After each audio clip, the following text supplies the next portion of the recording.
حکیمانہ طریقہ۔ زندگی میں بار بار ایسا ہوتا ہے کہ آدمی کو یہ فیصلہ لینا پڑتا ہے کہ وہ کیا کرے اور کیا نہ کرے۔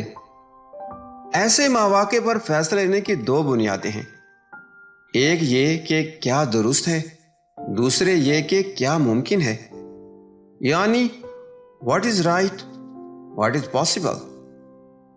حکیمانہ طریقہ یہ ہے کہ ذاتی معاملے میں آدمی یہ دیکھے کہ کیا درست ہے اور جو طریقہ درست ہو اس کو اختیار کر لے، مگر اجتماعی معاملے کے لیے صحیح بات یہ ہے کہ یہ دیکھا جائے کہ ممکن کیا ہے اور جو چیز ممکن ہو اس کو اپنا لیا جائے۔ اس فرق کی وجہ یہ ہے کہ ذاتی معاملے میں سارا مسئلہ صرف اپنی ذات کا ہوتا ہے، آپ کو اپنی ذات پر پورا اختیار ہے، اپنی ذات کو آپ جس طرف چاہیں موڑیں اور اپنے ساتھ جو چاہیں سلوک کریں۔ اس لیے آپ کو اپنی ذات کے معاملے میں معیار پسند ہونا چاہیے اور حتی الامکان وہی رویہ اختیار کرنا چاہیے جو مذہب اور اخلاق کی روح سے مطلوب ہے۔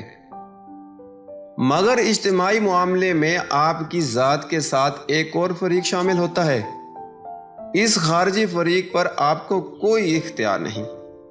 آپ اسے کہہ سکتے ہیں مگر اس کو کرنے پر مجبور نہیں کر سکتے۔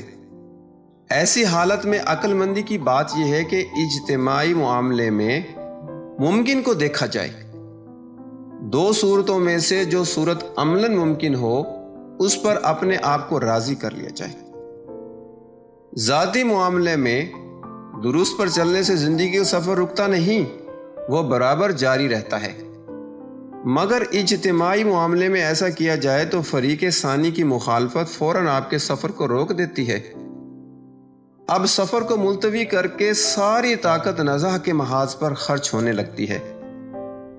اس لیے مفید اور نتیجہ خیز طریقہ یہ ہے کہ فریق ثانی کے مطالبے کی رعایت کرتے ہوئے عمل کی جو ممکن صورت مل رہی ہے اس کو اختیار کر لیا جائے، حال کو مستقبل کے حوالے کرتے ہوئے اپنا سفر جاری رکھا جائے۔